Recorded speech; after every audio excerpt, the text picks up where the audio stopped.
up to me and he said, "You're probably hoping for a boy." And I myself had started out as a little boy, and I knew, so I knew how that would wind up, so I said, whatever.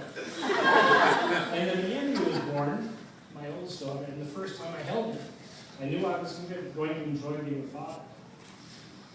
Before my next child was born, Beth, my dad came up to me again and said, "Well, I guess now you're hoping for a boy, right?" And I told him I was so happy with my first little girl, I didn't care what happened. So Beth was born.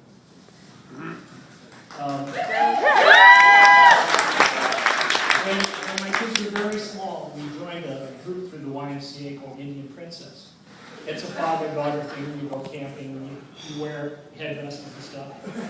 And everybody picked an Indian name. And Andrea picked Flower Blossom. I was Mighty Oak, if you know it. Yeah.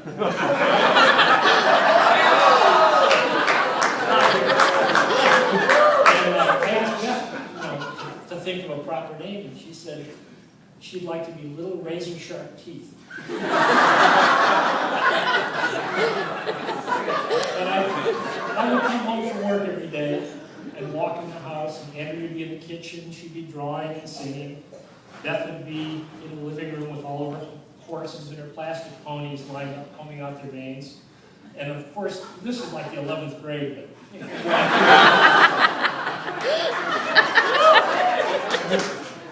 and then it was time for our third child, and my dad came up to me and said, "Well, you're going to keep on trying till you have a boy, right?"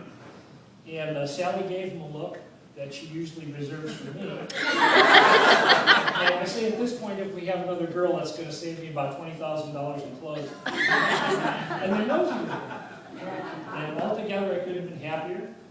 3 girls, absolutely different. Each one beautiful, sweet, kind, talented. And I wondered then if young men, years later, would see the same things I saw. Then I met Dan.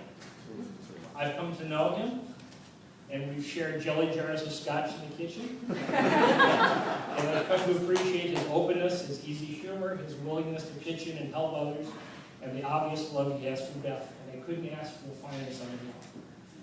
And I've come to meet some of the family, some of his family. I've met the Wrinkles, and I've been knocked out by their warmth, their kindness, their generosity. And more recently, I was invited to Mammoth, and I got to meet some of Dan's friends. Animals. I'm just digressing here, but what kind of person raises when, say, I have pocket kings, and they raise and go all in with 3-5 off.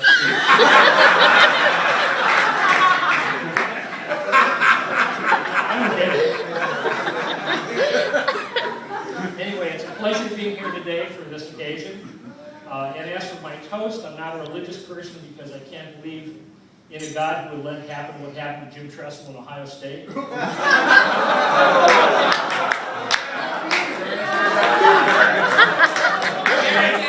can't believe that God would reward someone who goes all in with 3-5 off suit.